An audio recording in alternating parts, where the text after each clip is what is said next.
राम लक्ष्मणाला वनवासात पाठवलं. महाराजांचं प्रमाण चालणाऱ्या रामच्या बरोबर केला आहे.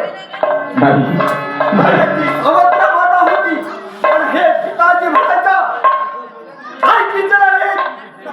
राम खवा एवढं मोठं साम्राज्य चालवता, तुला सर्व मोठी नाही, लहान लहान मुलं जंगलामध्ये होती, आई खातील कशी राहतील. तुम्ही वाईट वळणाला गेला, नका नका मारू आम्हाला, नका नका माझ्या भावाला मारू. आम्हाला तर आताच्या पोटाप्रमाणे वाढवलं. अरे नका